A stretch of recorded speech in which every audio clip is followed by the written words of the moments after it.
Assalamualaikum warahmatullahi wabarakatuh. Pada kesempatan kali ini kita akan mempelajari tentang prinsip-prinsip pengendalian kontaminasi.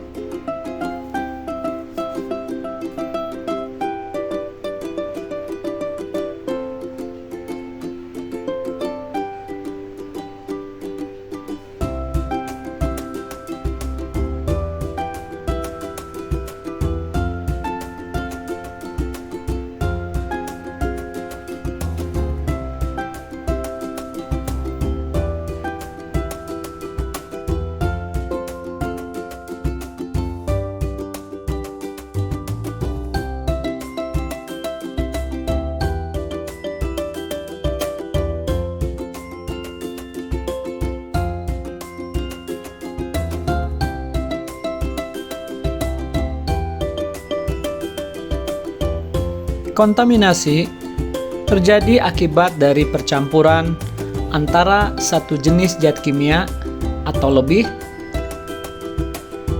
di mana suatu unsur lain akan memberikan efek buruk tertentu.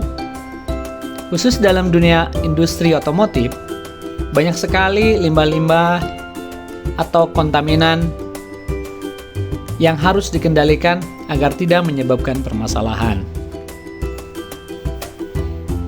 Sebagai contoh, penggolongan jenis kontaminan ini adalah ada kontaminan cair, kontaminan padat, dan kontaminan gas, serta B3. Beberapa penyebab kontaminasi ada 3 hal penting. Yang pertama, kontaminasi biologi, ada kontaminasi kimia, dan kontaminasi fisik.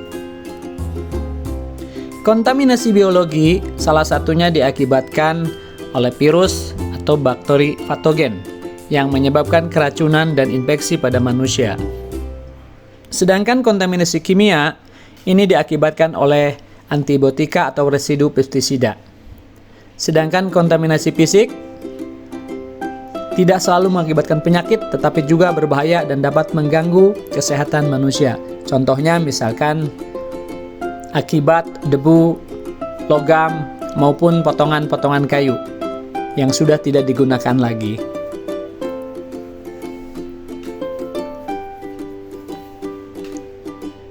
Dampak kontaminasi fisik antara lain bisa menyebabkan gangguan saluran pencernaan, ginjal, hati, jantung, dan organ tubuh lainnya. Sehingga ini akan menyebabkan keracunan pada makanan, dapat melukai keadaan fisik, bahkan dapat menyebabkan kematian.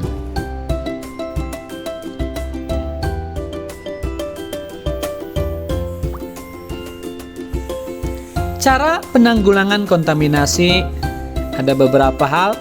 Yang pertama, jika terkena cairan korosif, maka segera dibilas dengan air bersih berulang-ulang. Sedangkan jika luka bakar karena bahan kimia, ini bisa dengan cara dicuci berulang-ulang. Sementara kalau luka bakar karena panas, pertolongan pertama yang dapat dilakukan adalah dengan cara dikompres air es atau diguyur air sampai rasa sakitnya hilang.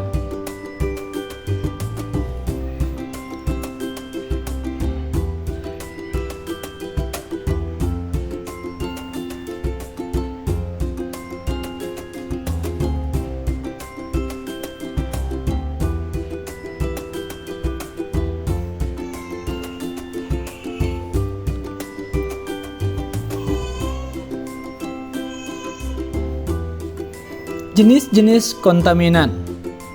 Ada kontaminan cair, ada kontaminan padat, kontaminan gas, dan kontaminan B3.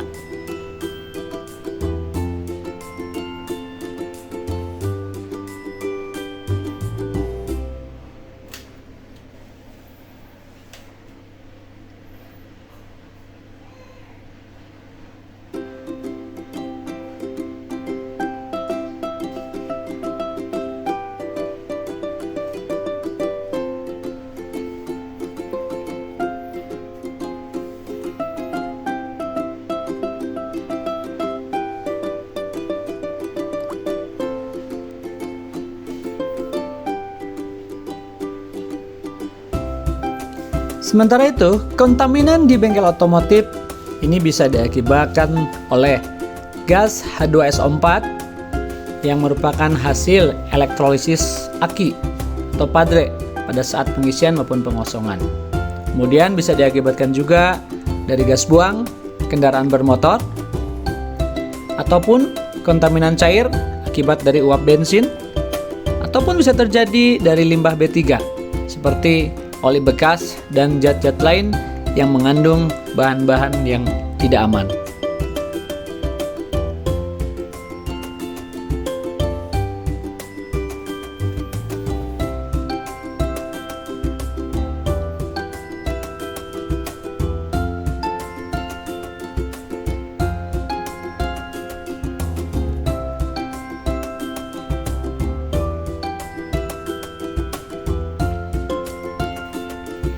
Cara pengendalian kontaminasi.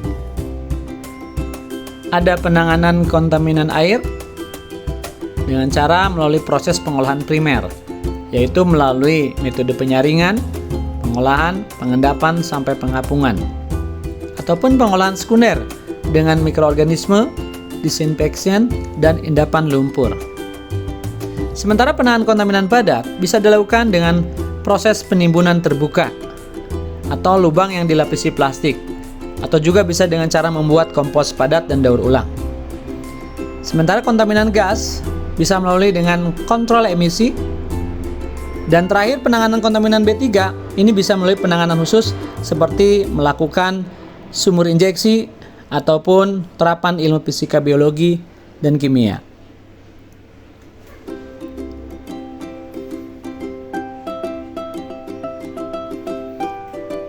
Konsep pengendalian kontaminasi ini bisa kita lakukan, salah satunya adalah melalui pengelolaan sampah dengan cara sorting atau pemilahan.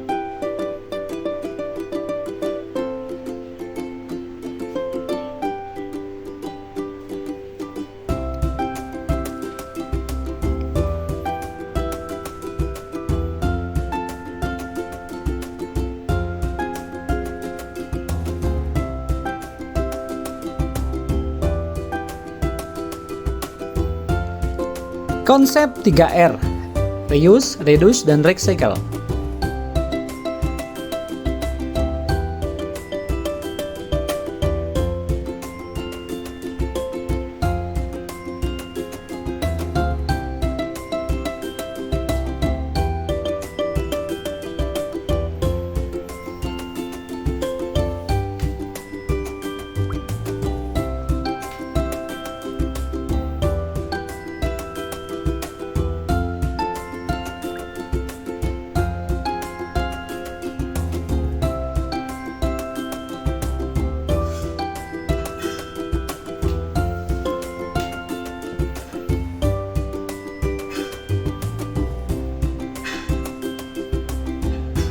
Kemudian ada juga dengan metode good housekeeping, yaitu metode penataan dan pemeliharaan wilayah kerja secara intensif yang digunakan oleh manajemen dalam usaha memelihara ketertiban, efisiensi, dan disiplin di area kerja, sehingga dapat meningkatkan kinerja perusahaan secara menyeluruh, yang kita kenal dengan sebutan 5S atau 5R, yaitu ringkas, rapi, resik,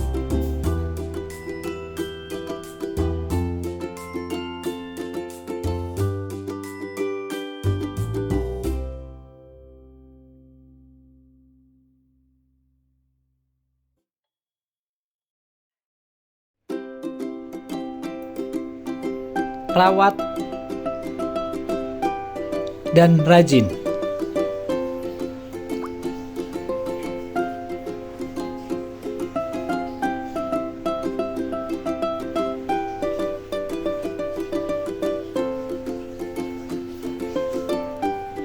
Demikian, semoga materi ini bermanfaat.